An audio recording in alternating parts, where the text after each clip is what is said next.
Okay, well, good evening. My name is Jim Wilson, and I want to welcome you to the first of 10 webinars on the science of policy and politics of the COVID-19 pandemic. I'm currently a faculty member at the University of Pennsylvania in the Perlman School of Medicine, but importantly, a proud alumnus of Albion College. This webinar series is being sponsored by the Lisa and James Institute of Medicine at Albion College. And before we get started, I'd like to review the format. After I introduce our featured speaker and she makes some comments, we'll then bring to the panel 5 Albion students who will engage in a discussion with our featured speaker.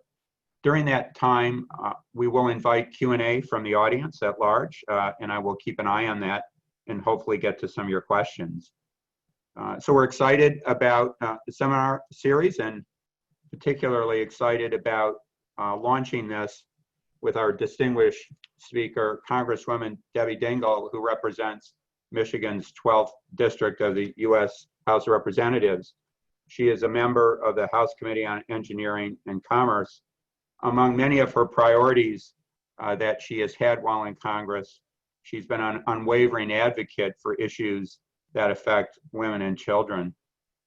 Before being elected to Congress, Congresswoman Dingell worked in the automobile industry for 3 decades and was chairman of the Wayne State University Board of Governors. So it's a pleasure to have Debbie Dingell here, and I'll pass it over to her and she'll get our program started. Thank you, Dr. Wilson. Thank you for inviting me to be here. I didn't realize I was the kickoff speaker, so it's even better to be with all of you. And now I don't have to be compared to anybody, so hopefully I won't let you down. And I understand that during this series of webinars, you are going to be talking about both the science and the policy of COVID-19. So I'm just going to give you a few comments from my heart, and then I'd rather answer the questions of all of you and have a discussion. So you can see, by the way, I'm a Go Blue girl. I went to Georgetown, but I'm very proud to represent the University of Michigan and Eastern Michigan University, among other schools, and spending time with students is something that really matters to me. But COVID has turned all of our worlds upside down. I was probably one of the first people that started paying attention to COVID in early January and started raising issues in both our caucus and with the administration, the CDC and HHS, asking questions about the virus that we were hearing about in Wuhan, China. And one of the reasons I was so concerned about it, as Dr. Wilson mentioned to you, I worked for the auto industry for more than 3 decades and was aware of the fact that most of the OEMs, the GM, Ford, and Chryslers, and others, Chinese businesses were located around Wuhan. And we had many people from Michigan who were in and out of there. And while it seems a lifetime ago, it was only 9 months ago in January that the CDC began to screen at airports, and yet it wasn't screening at all airports arriving from China.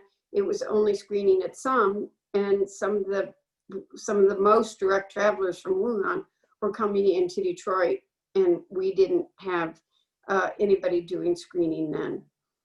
We started to hear how serious this was, that quite frankly, people did not take this virus seriously enough in this country. And by mid-March, we voted on March 14th in the Congress for the first CARES bill to address the issue of COVID, and the world became turned upside down for much of the country. In Michigan, we were one of the hardest hit states at the beginning. We had higher rates. The governor did a stay at home order immediately. At the beginning of April, I spoke with her the day that she had been briefed by the scientific experts, and she knew how many people had could die if we had not taken efforts that we had taken. And Michigan was one of those very first states that did stay at home, close schools. We moved to virtual education. And at the public policy level, we really had to deal with a lot of issues. In the beginning, when we did the first CARES bill, but the second CARES bill was where we really began, we saw issues that we had to deal with and began to realize the total seriousness of all of this. You know, at the beginning, we knew, first of all, you've all seen that there were a lot of, and still are, we don't have all the facts. We are still learning about COVID every day. We didn't know that wearing masks, and we're getting conflicting information about that. But there weren't enough tests available. Many people couldn't afford the test. And there were a lot of people that were afraid if they tested positive, they would have to stay home for 14 days. And they didn't know how they could afford it and were afraid to say that they were sick. Yet we were seeing community spread and knew what could happen if we didn't address it right away. So in those initial days, we wanted to make sure that everybody had access to a COVID test, would not have to pay for it. And if they were sick, that they could stay home and not worry about how they were going to live.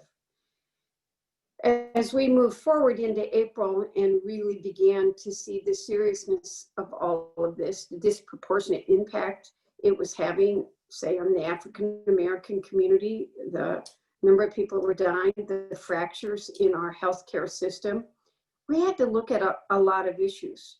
We needed our frontline workers, doctors and nurses, were on overload in the hospitals. You saw what happened in the state of New York City, Michigan, and other states. We had a shortage. The national stockpile did not have the supplies that we needed, and supplies that they had were outdated and they didn't have the stockpile that they needed. So we had a shortage. When we looked at what could happen, we were worried about shortages of ventilators. And that's when I began to learn the lingo of different supply equipment. Our nurses and doctors across the country didn't have access to PPE equipment. We were on the phone every day trying to figure out how we could ensure that the nurses and the doctors had the PPE equipment that they needed. Nursing homes, we had people that were using garbage bags for gowns. And then we had the frontline workers, you know, the grocery store workers, the pharmacy workers, the bus drivers. People, by the way, in March that we didn't think were worth paying enough, were worth paying $15 an hour, became the glue of our civilized society.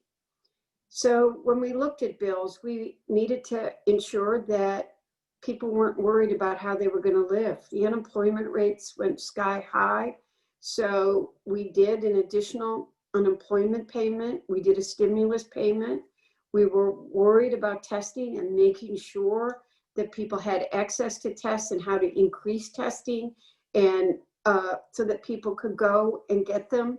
We were trying to increase the production of PPE equipment in this country and ventilators. And at the same time, in that period of time while we were ramping up for production, how to get more equipment into this country. People were worried about their mortgage payments or their rent payments and whether they could be evicted. So we looked at policies that would help there and stop evictions.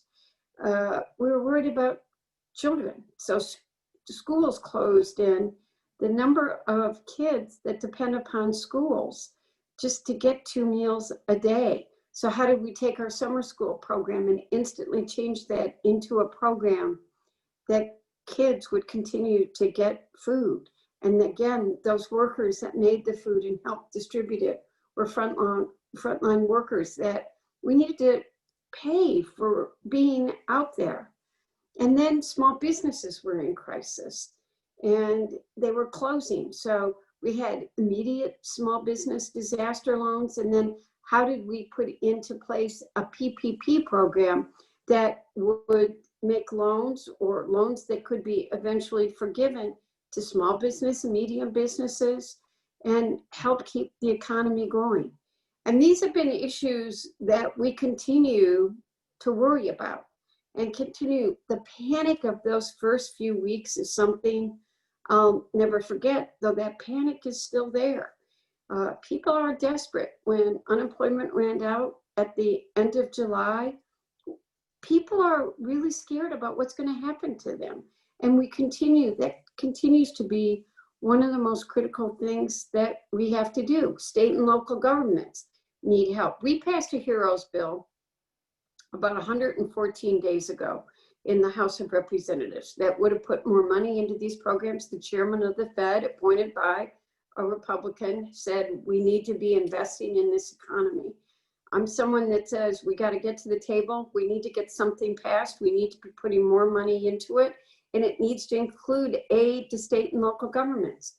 You all are at Albion, and you got a faculty that cares, and they're probably students from other places. Every school was making different decisions, is still making different decisions. Michigan State and Eastern were two of the first schools to say their campuses were going to be open, and they were two of the first schools to say we're going to do virtual only. You're seeing the discussions about the Big Ten and do you play football or don't. The responsibility that administrators feel to how do you stay normal but protect people? And people are dying. People were dying. We're learning more. We're learning how to control it better, but it's still a crisis. It is still a pandemic in this country. So those are kinds of the issues that we think about, talk about, work on every day. I've been on the phone since 7 a.m. till I'm here with you, working many of those issues and a lot of others in between.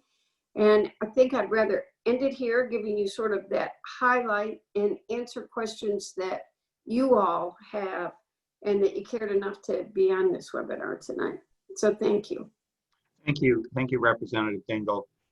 So let's now move to the conversation part of this, and I'm going to introduce some of the students from Albion that will participate in this. First, we'll start with Jennifer. Hello, as Dr. Wilson said, my name is Jennifer. I am from Southwest Detroit, and I am a part of the Wilson Institute and the Ford Institute on campus, and I'm a political science major. Great. Next, we have Zahra. Good evening, Representative Dingell. My name is Zahra. I'm a junior here from Rochester Hills, Michigan. I'm a math major, and I'm in the Wilson Institute for Medicine, as well as the Gerstacker Institute for Business. Great. Next is Anna. Hello, my name's Anna Chrysler. I'm from Rockford, Michigan, and I'm a junior biochemistry major in the Wilson Institute for Medicine. And next we have Naita. Hi, I'm Niyati. I'm from Ann Arbor, Michigan, and I'm part of the Ford Institute of Public Policy and Service, and my major is also public policy. And then finally we have Paul. Hi, I'm Paul. I'm from Fraser, Michigan. I'm a senior economics and management major, and I'm a member of the Gerstacker Institute for Business. Great. All right, students, the time is yours. I'll pass it over to you guys. Okay, good evening, Congresswoman Dingell. So we came up with some questions and just organized them by topic, and we're going to start with the economy. So what does the timeline look like for getting the economy back where it was pre-COVID, and what sectors do you predict are likely to recover faster than others? So that's a good question. And the economists themselves are having a lot of discussions about what is going to happen. I mean, as you know, there are a lot of small businesses, restaurants, and others that are probably feeling the most direct impact by COVID these last few months. And some, quite frankly, many of them are closing and many of them aren't making it. We live in the state of Michigan, the auto industry was one that people were concerned about could be hit this summer. its sales are going better than many expected, and online sales have been, so there's some sectors that are doing well and others that are worried about what the future is going to bring. I think that this winter is going to be a long winter. They are predicting another surge. Many people think that the economy will not get back to the level that we've known it for a couple of years. We have to, probably 1 in 4 people in Michigan right now doesn't have a job. We need to make sure that in this country, we're staying at the forefront of innovation and technology, that we're continuing to compete in a global marketplace, as we are one of the countries that is feeling the impact of COVID more seriously than many. What I want to do is to try to continue to invest in programs that are going to help our small businesses. It's going to help those businesses that have a lot of people working for them stay strong. And then how do you continue?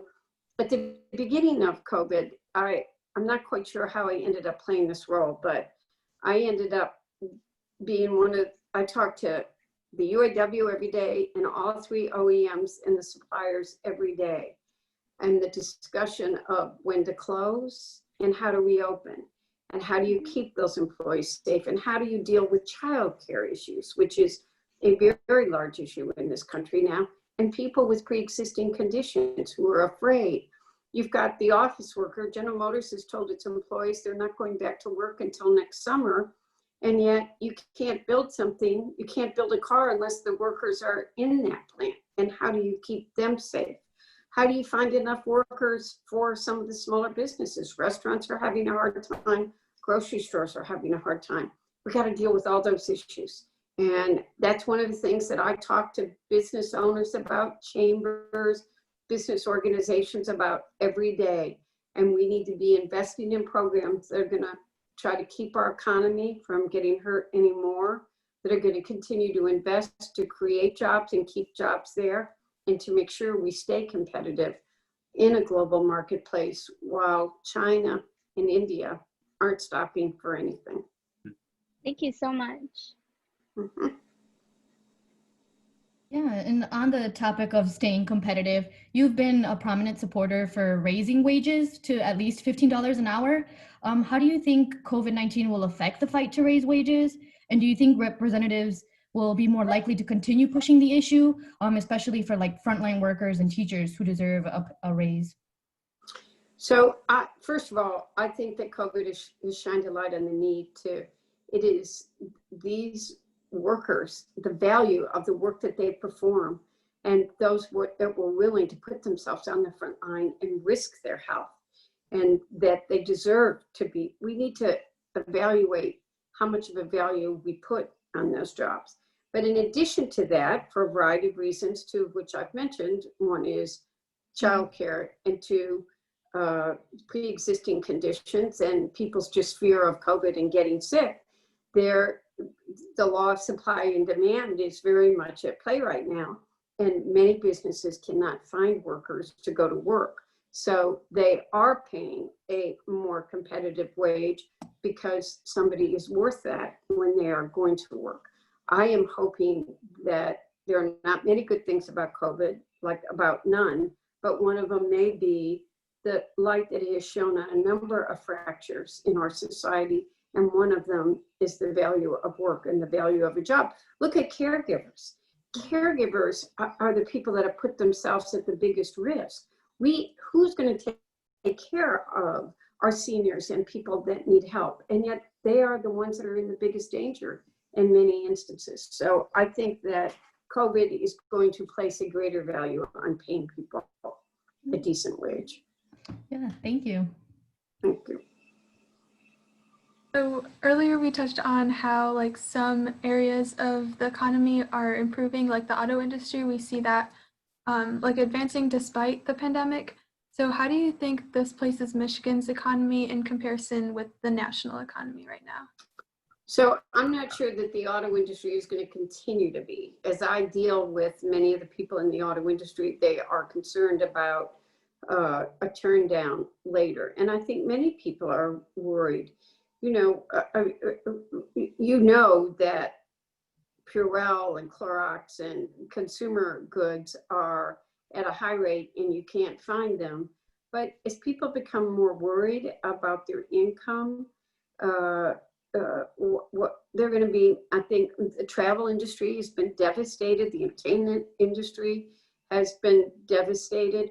So I think we need to worry about Michigan's economy as COVID continues and what's going to happen next.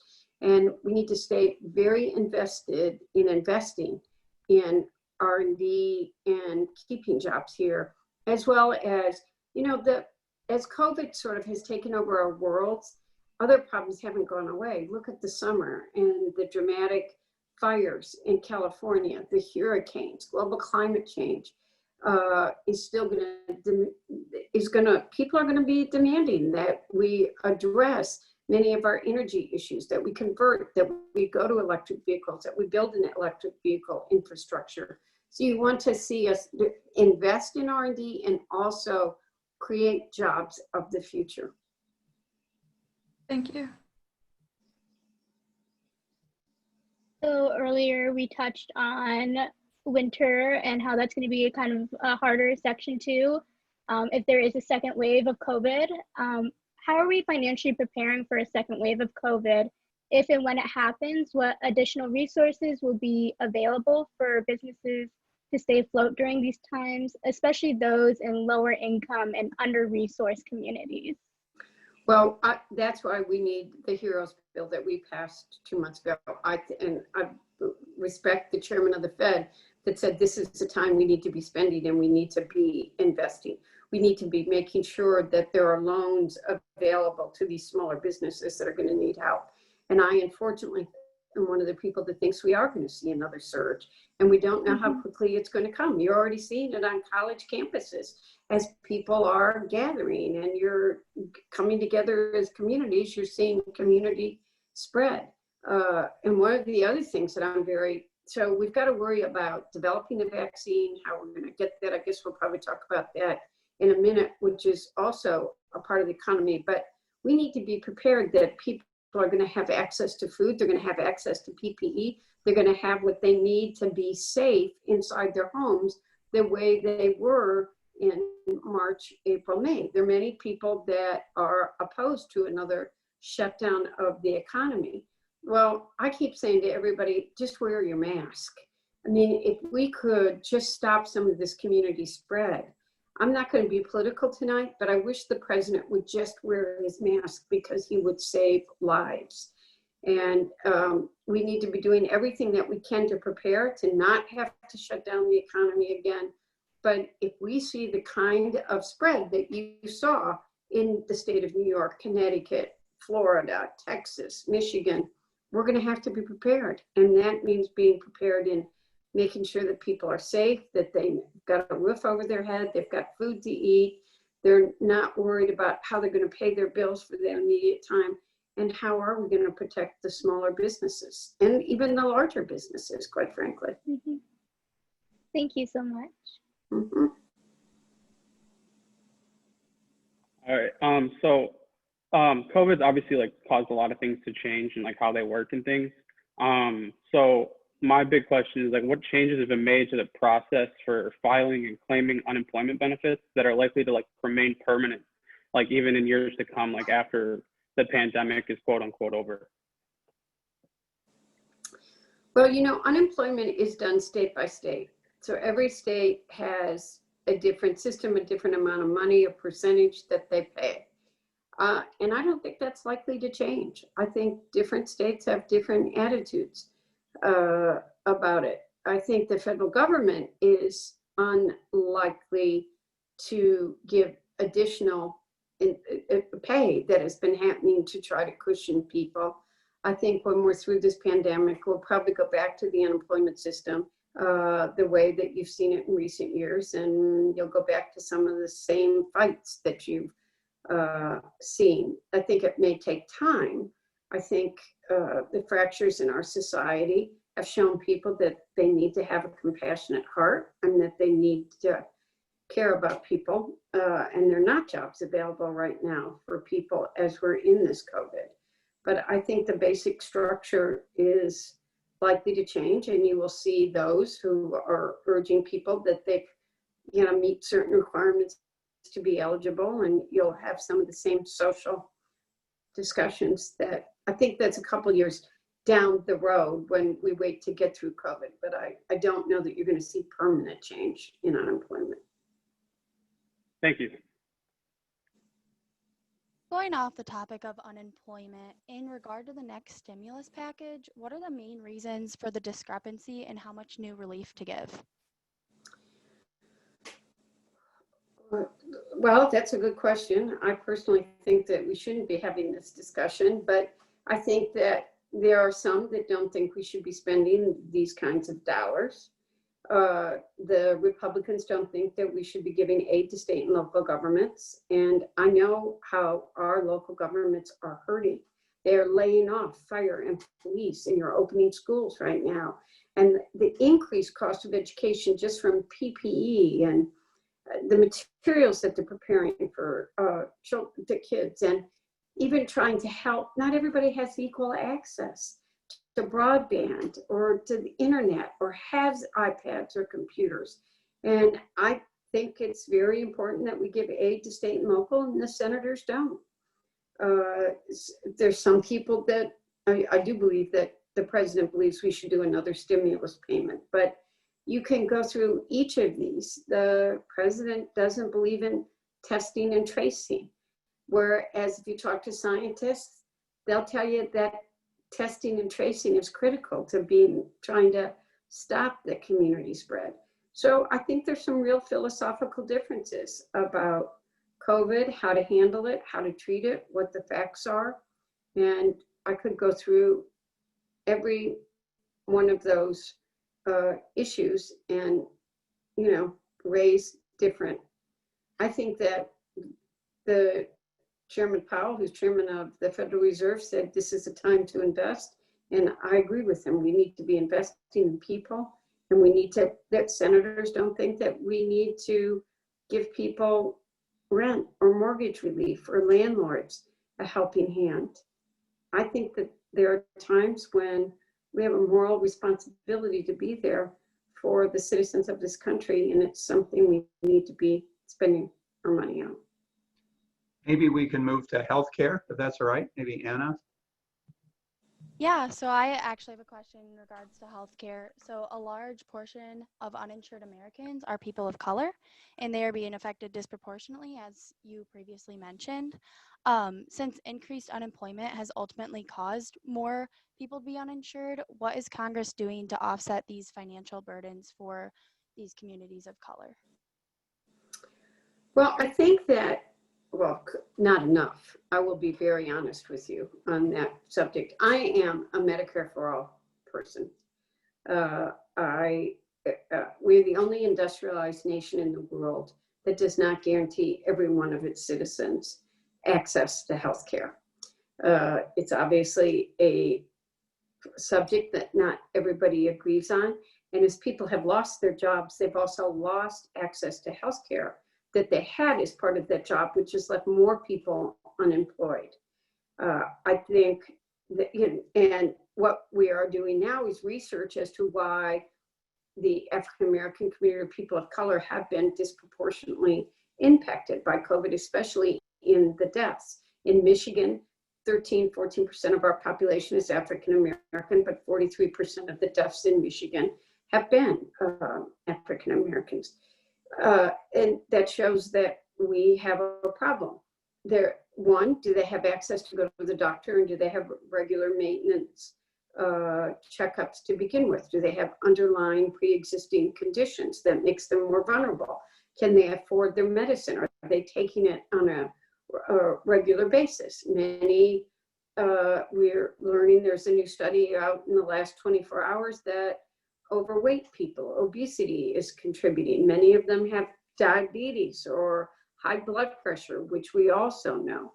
So what we did do at the beginning, and I was someone who felt very strongly and was one of the people that pushed it, is that anybody who was sick needed to be able to go to the doctor and not worry about seeing the doctor and getting that treatment. But then where the crisis now comes is when you're discharged, who's paying for the follow-up? Can you afford to go to the doctor? Can you even find a doctor to see you? Is the availability of a healthcare provider, and then can you afford your medicine? So I think that what COVID has done is shined a light on the fractures and the problems that we have with our healthcare system. And I hope that after this election, we're going to have a very real discussion about what we're going to do to improve healthcare in this country. And while trying not to be political tonight, I will also tell you that we're at the same time at the Supreme Court, where this administration is trying to repeal the Affordable Care Act and take away healthcare coverage for people with pre-existing conditions, which is something that is a nightmare to many, many people, and they've just been reduced to tears. So I think we need to be looking at universal health care for all Americans. Thank you, Representative. I have a question that kind of takes that to the broader level. So how are ongoing healthcare legislation efforts affected by COVID-19 efforts like increased unemployment aid and stuff like that? Well, healthcare is separate from unemployment. So unemployment is, based on your employment status. We have tried to put more money into Medicaid so that people who need to be in the Healthy Michigan is a program here that I'll tell you, it was one of the happiest. Let me just tell you my family legacy. I am Debbie Dingell. I've worked my whole life. I started working when I was your age, and I've never not worked, and I have my own life, and I've earned everything that I have. But I'm proud of the family that I was married to. My father-in-law was one of the authors of Social Security, and was the very first person to introduce universal health care in the early 40s. And he never stopped working on it until he died. And then my husband introduced universal health care in the Congress every single term of Congress. We got Medicare in 1965. It took 25 years after the passage of Social Security to get Medicare. And Medicare has been improved and expanded upon since then. And after that, we got the Children's Health Insurance Program, because so many of our children weren't having access to pediatricians or immunizations or the health care that they needed. And then we got the passage of the Affordable Care Act. If you go and look at every one of those times in history where we made a difference, something historically happened. We came out of the Great Depression when Social Security passed. We finally got Medicare after the civil unrest of the early 60s. I think that we are at a time right now in our country of people understanding what it means not to have access to health care, to not being able to afford it, to needing medicine. And I know that many people are afraid that they're going to lose the health care that they have if you're someone lucky enough to be working for a company that provides health care. But I worked for General Motors. We all thought that we would have health care for the rest of our lives. If you're a salaried employee, you lose your health care at 65. It's gone. If you're union, you still have it. We need to talk about what it means to have access to health care. And I think what you're seeing now is that people are trying to, in the short term, to make sure if someone becomes ill with COVID, how they can get immediate treatment. But we as a society are failing. There are too many people that have had COVID that have longer lasting symptoms, illnesses, and they don't know, they can't even get, I've been helping people that can't get a doctor to see them. They can't afford their medicine. They're having underlying conditions now that have been exacerbated, asthma, they can't breathe, it's the pulmonary dysfunction, etc., high blood pressure. And I am hopeful. We're not doing enough. I'm just going to be very blunt. We are not doing enough. There are people that cannot afford to go to the doctor, cannot get a doctor's appointment, and cannot be seen, and they're dying because of their lack of care. And I think it's time in this country that we do something about it. Thank you. Yeah, I agree. It definitely gives us a lot of hope to see the major things that were passed in in history and how like we'll see that in the future. Thank you. So going off of this hopeful universal healthcare idea, what major economic benefits would we see from implementing a universal healthcare system? So, what people don't realize, when the Affordable Care Act passed, and I was still working for the industry at that point, the cost of healthcare was more than the cost of steel or aluminum in an automobile. And we are competing in a global marketplace where healthcare is not a cost borne by the industry or by the employer. It is something that the government is paying. Now that comes through taxes. But in the United States of America, we pay twice as much as other countries do and have worse outcomes. So I think that if we structure a program the correct way, and there's going to be a lot of discussion, there's going to be a lot of fights, this is going to take smart brains to figure it out. But we will be more competitive in a global marketplace, and we will have a workforce that is economically secure, not worried about a disease wiping them out or getting sick or what's going to happen to their job. And I think your employee base will become healthier, and God willing, we'll have better health outcomes as well too, which you do not see. That's great to hear. Thank you. I think, as you've highlighted multiple times, the pandemic has shed a light on a lot of the cracks in our system, healthcare being one of them, but I think education is also another. How do you think, with the added pressure of health and safety protocols, do you see Congress pushing for schools to get more funding? Because currently they already lack funding, but do you think Congress will push for more funding so that they will be able to have the correct protocols to have students come back to school? So that's one of the reasons that I've been pushing so hard for state and local funding. And I've been one of the loudest people saying it. And, when you talk about education, you got to break it down to K through 12 and then to college campuses as well. But, I've met with a lot of the teachers in the K through 12 program, and the nightmares of reopening. How do the PPE equipment is adding millions of dollars of cost to school systems, just being able to have that. And then you need to think about, if you are physically in a class, how you change your physical plan, how many students you can have in a classroom. Do you have enough teachers? Do you need to hire more? If you have buses that, you're picking up transportation, you've got to have a second person on a bus, and you have to have fewer students, and you've got to run more bus runs.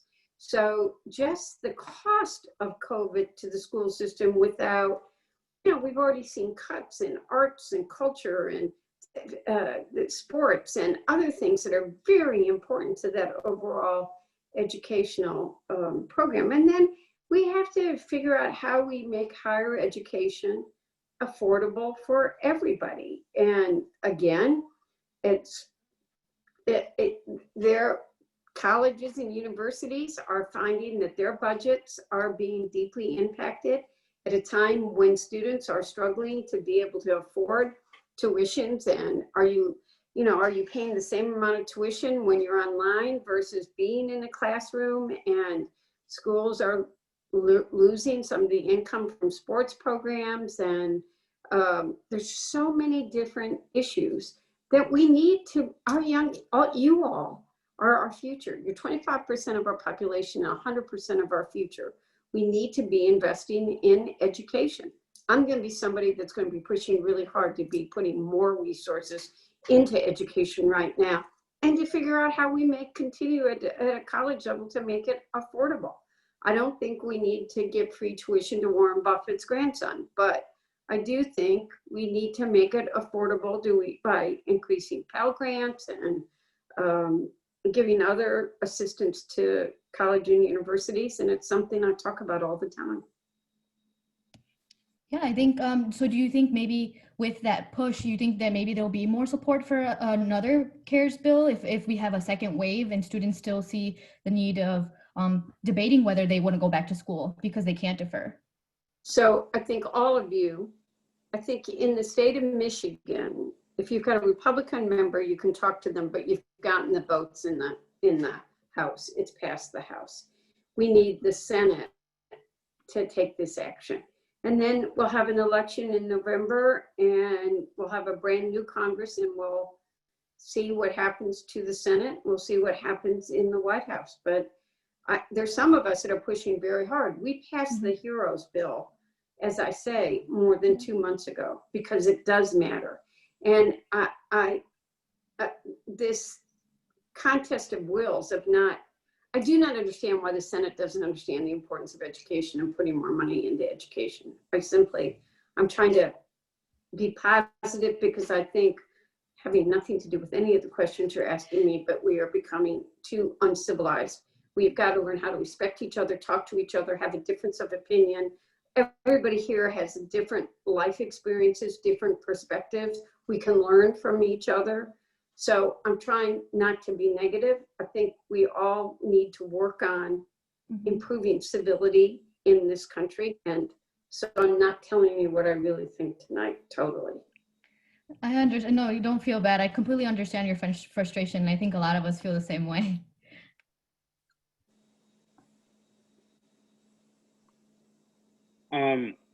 I was wondering about the environmental benefits of seen as a result of a global slowdown, and does this hint at anything like any potential impacts that a Green New Deal could make for our country? So I think we've got to take global climate change very seriously, which is what I've said. I did not endorse the Green New Deal this last Congress because labor was not at the table. And I am someone that tries to bring everybody to the table and find a policy solution that gets us to where we need to go. But for the workers who are going to be the most impacted, not to be at the table talking about these policies was not right. Now, I am already working with the Sierra Club, the National Green New Deal people, AOC and others, and saying, as we go into the next election year, we've got to get everybody at the table. We have to, what are we going to do to ensure that I'm a sponsor of the lead sponsor of a bill that would take us to carbon neutral by the year 2050. Will we introduce that?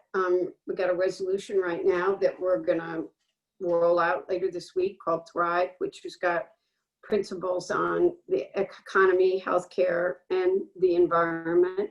The utilities in the Joe Biden plan need to go to carbon free by the year 2035. So we're going to keep working with it, and we got to develop the technology. Kathy Castor chaired a global climate task force for the Congress that came out with the recommendations about 6 weeks ago.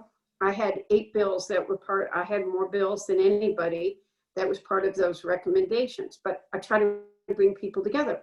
We need to move to electric vehicles, but you can't have electric vehicles without an electric infrastructure so we've got to build that out. You need to create jobs there. So I am very focused, and we can't stand still. COVID can't stop this from happening. So I'm very focused on bringing all the players together and saying, what are we going to do? How do we protect jobs, create new jobs, and get us to where we need to go? And I'm very hard in the auto industry. As a car girl, I love them, but I'm not letting them slip back on CAFE standards. And I filed an amicus brief siding with California. Now, even the industry's torn. Their CAFE standards, California has a court case with them, and General Motors and Toyota are on one side, and Ford signed a voluntary CAFE standard deal with California. So I'm part of the amicus brief that's taking California and Toyota on. So I'm very focused. I tell everybody what I'm doing, but I'm trying to find those solutions. Great. Good to hear. We're going to be wrapping up with the students, but we'd like to remind the audience that there is a Q&A feature on the site. And if you have any questions that you'd like me to pass over to Congresswoman Dingell, I'd be happy to do it. So I'll be looking on Q&A for a few questions to come up. But pass it back to the students for sort of final set of questions. So through these last couple of questions, we really talked about and got more into the major repercussions COVID has had on our people, our economy, and the healthcare systems. What will we do moving forward so we are more prepared when this happens again? And what do you think is the biggest takeaway from this situation? So I think there are a ton of takeaways. But I mean, first of all, public health matters, and our country needs to be ready for public health crises. We need to, and I think that this isn't going to be the last pandemic. We are a global world that viruses spread very quickly in. We're going to need to be prepared to take preventative action. You know, the vaccine, it's going to, even the development of the vaccine, is it going to be a once or is it going to be repeated? Who's going to have access? How are we going to distribute it very quickly? How are we going to make sure that everybody has access to it, that it's affordable? All of those issues. I think that one of the other issues that we really haven't talked about that I think is very important is that not everybody understands what's happened to the supply chain in this country and that we have offshored it. And that was one of the problems in terms of PPE, that we were dependent upon other countries for just the masks and the gloves and the gowns. And we are very much focused on bringing that supply chain back, ventilators, but also that 90% of our medicines, especially the generics, are made in China and India. And I mean, it goes to other industries as well, but this pandemic has made us understand the need to move production back here to make sure we take seriously the national stockpile. And then, you know, just simple public health measures that we were stigmatized by people wearing masks in this country. I do not know how masks have become so political and such a point of division in this country. Wearing your masks, washing your hands saves lives. And hopefully people have become much more sensitized to simple public health issues like that as well. And I don't think another thing that nobody thinks about, I don't think we're ever going to shake hands again. I think we're going to find a new way to pay respect and give somebody greetings, and that shaking hands as a social gesture is going to disappear as well. So let me just relay a few questions from the greater audience. One, Representative Dingell, as a U.S. legislature, I feel you have a good idea of the actions that federal government has taken. What do you believe was the first or the most prominent misstep or mistake that the U.S. government has taken in response to the COVID-19 pandemic? Not taking it seriously. That we didn't do what we needed to do at the very beginning to isolate it and contribute to the community spread.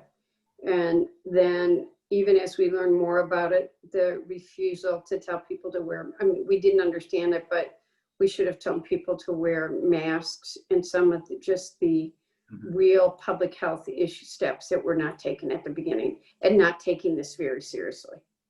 So just in follow-up, there's another question that I'd like to share with you, but it relates to science and how complicated science can be and how little we actually know. And the question was, it sounds like an understanding of science and medicine is critical to address major policy issues. How can we encourage and prepare scientists to seek and serve in political office? We need more scientists. Facts matter. And that's another problem we had. We weren't following the science. Tony Fauci is somebody I've known for 40 years. He's a good friend. We need more Tony Fauci's. We need more Dr. Wilson's. We need to encourage young people to understand that facts and science and medicine matter. And we need to let the evidence drive our decisions. They need to be made on facts. And we do need more scientists in healthcare. Congress is meant to be representative of the people. It's a Congress, a coming together of, and we need scientists and healthcare providers to be part of that Congress to represent the people. And you don't just have to run for office, by the way. We need you at at federal, state, and local level in public health jobs, in healthcare jobs, helping to keep our communities safe and providing the facts to people and being the face of public health. So we need more of you, not fewer of you, and we need some of you to be, we really need to be investing in developing vaccines and flu shots and medicines and so many things that will help protect people. So please, please think about going into healthcare science in some way. I would also, I think it's critically important and really appreciate your advice there, but the intersection of science with other disciplines is where magic often happens. And I think in this particular area of politics and policy. So you young scientists, you don't have to be a scientist to contribute in a very meaningful way. It's a question about the automobile industry, I know, which is so important to your history and to your life. How exactly do you plan on incentivizing the international automotive industry to transition to electric cars and to facilitate that transition? Quite frankly, it's a competitive issue. China's already doing it. India's already doing it. The United States is behind other countries. That's why I want to make sure we stay at the forefront of innovation and technology. You know, we put Detroit, Michigan, put the world on wheels. We were at the forefront of transportation. Other countries are doing it. They recognize the climate challenge faster than we do, understand that it's the way of the future. And for us, I think the challenge is ensuring we stay at the forefront. I think we have a couple final questions and then we'll wrap up. Question from the audience. There is a healthcare aspect of voting this year, as voters have a well-justified fear of going to the polls in person. How confident are you that all 50 states plus DC are going to be ready to hold the general election in a pandemic environment? I know that Secretary of States across the country are working hard to make sure that the voting process is secure. And I think, look, I'm going to be really honest. We know before they decided that we were not going to get any more intelligence briefings that Russia and China are monitoring our elections and trying to interfere. But given that knowledge, each of the states has been working very closely, Republican and Democrats, to ensure the election process is one of the most, it's the fundamental backbone of our democracy. Am I worried about, I think that voting from home is the safest way for people to vote. I want all of you young people to vote. Your vote, that's the ultimate, that's the right and responsibility you have as a citizen in this democracy. But we need to encourage people to vote early when the ballots go out, that if you get an absentee application, return it immediately. And then when you get your ballot, to vote and return it by mail, if you're going to do that, to track whether it has been received, or to take it to the clerk's office and drop it off. We're also going to work very hard to make sure that we know COVID's there. We know what we have to do. We need young people, by the way, to volunteer to work the polls. Many of the workers at the polls have been senior citizens. They've been older people who do have pre-existing conditions or underlying, and they're a little more afraid to work the polls that day. We need, they'll pay you, or we need volunteers. We need young people to volunteer in every way possible. I think that I do believe in the goodness of this country and in the honesty, and that we're all, I think of ourselves as Americans first. I'm a Democrat, but by the way, a long time ago, I was a Republican. Not a lot of difference between a Milliken Republican and a Dingell Democrat. We'll have that discussion another day. But I think first and foremost, we understand how important the election process is, and that there are many people across the country that are dedicated to protecting the electoral process this year and really doing everything they can. Am I worried? Yeah, we're going to pay attention. But that's one thing I'd ask anybody watching us tonight. If you are willing to volunteer on election day to help at a poll and help make sure we really are ready for election day. I think that is probably a great way for us to end this hour. It's first I want to thank the students for joining us and participating in this discussion with Congresswoman Dingell, and really a great way to get started. Really inspired by your sincerity and dedication, and not only you, but your family, who've been in politics, it sounds like, for a long period of time, and for your leadership in an attempt to try to develop a consensus. Boy, we need it more than anything right now. So thank you for that, and Godspeed. And thank everyone in the audience for signing up. And this concludes our first session. Look forward to the next one. Thank you, Congressman. Thank you, all of you, for spending time with me tonight. Okay, take care. Thank you.